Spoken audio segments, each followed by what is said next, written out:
Okay, let's try this again.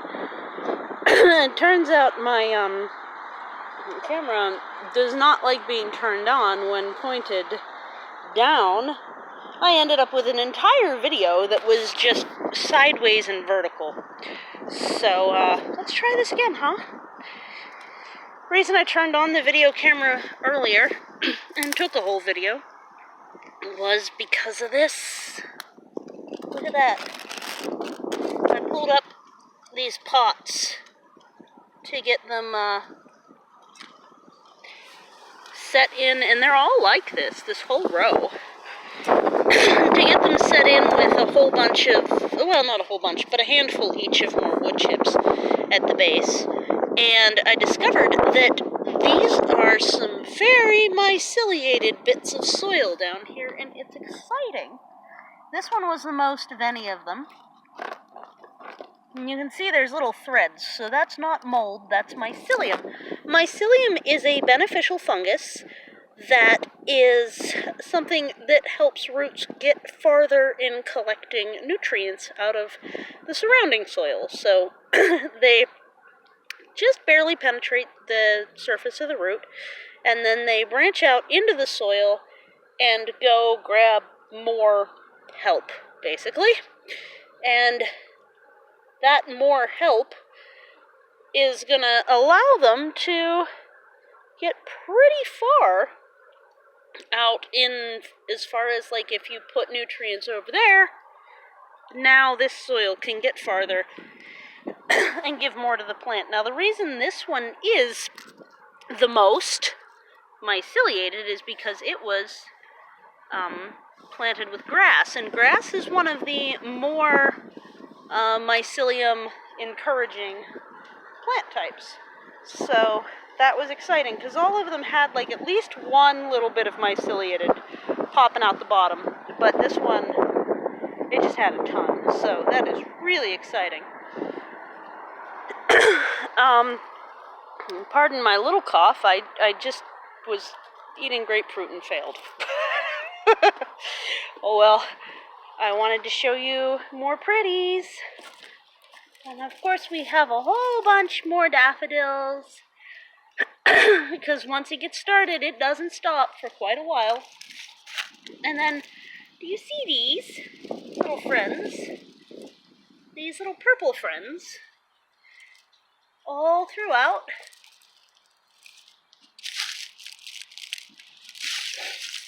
Funny thing, this whole row is the exact same type of daffodil that we were just looking at, but they're not open yet. So you can see that there's a ton of purple here, and oops, sorry for the big step. Some here, and there, bunch there. Big cluster up there. Those are really pretty, in fact, to look down upon. Let's go look down upon them. Isn't that cool? They're so pretty. Bunch there, several clusters in the back as well. So, and I find it interesting because I have so many purples, and probably about 12 years ago, I ordered a color-balanced snow crocus package, and I have one yellow, maybe two yellows, 3 whites, 2 or 3 yellows, not just those blooms right there, like a couple clusters that survived, and 1 orange. I think I still have the orange that survived. And meanwhile, I have all these purples. My theory is that they're the wild types of the species, and so they're a little bit more aggressive. When they hit the fuller shade, they start to pull closed. So those ones are a little more closed than the ones over there, for example. More open daffs here. And of course, all the snowdrops are still. I love this shot. Let's do it.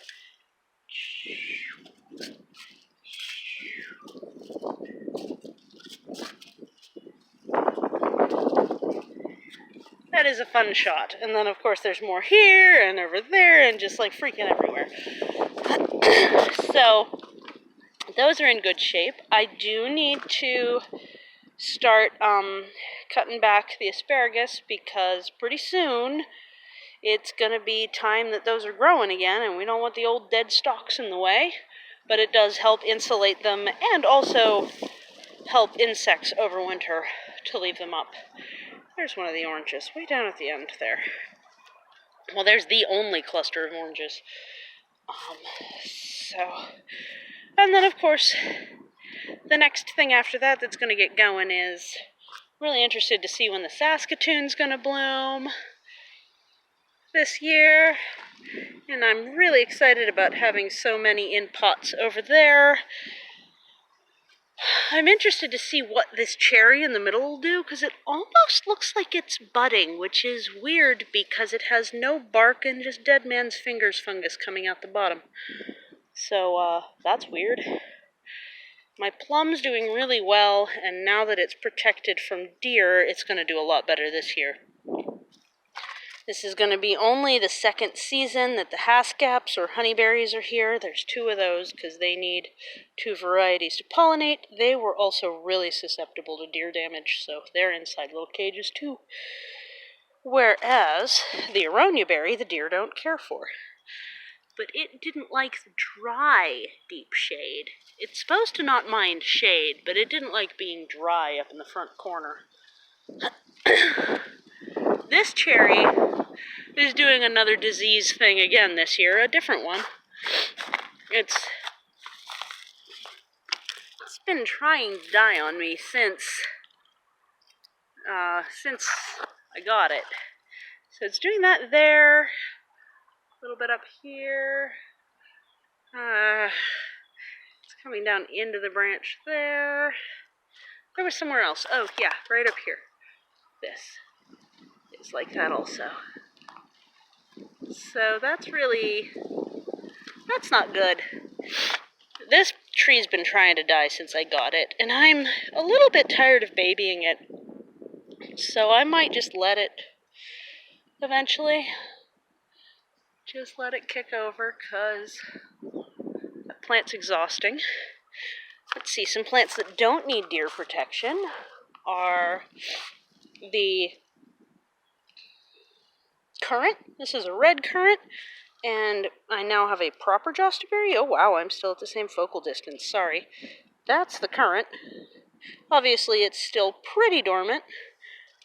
And this is the jostaberry. It's also pretty dormant, but it's starting to bud up. Let's see if I can get that. Yeah, see?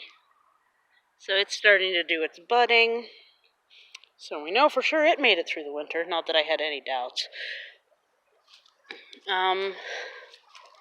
Other than that, there were pretty much just annuals in through here, except for my daylilies, which you could call bean flowers in my case, because that's how I eat the flowers. A lot of people do that. It's not that weird. They're really good. I recommend cooking them like a stir-fry kind of thing. They're a traditional Chinese food. I do the dwarf ones for the most part, because the tall kind are just such a hassle. Like Stella d'Oro, which when I was young I called them Piccadilly lilies. I have no idea why. You can see I have not, and it's getting to be the point where I need to if I'm gonna. I have not moved the pear, and that's not great, because that's why that hole's over there. Like, I'm all ready to go, I just have to actually go. It's really nice to see so many more daffodils popping open all of a sudden. And these will just, these get out of hand at a certain point. Like, it's freaking ridiculous how many daffodils I have. I did decide to uproot a strawberry that was in here, and I'm going to try mulching that. So that has mulch now and a new strawberry transplanted into it. And then all of the pots that are back there right along here. Oh, I don't know what I just focused on. There we go.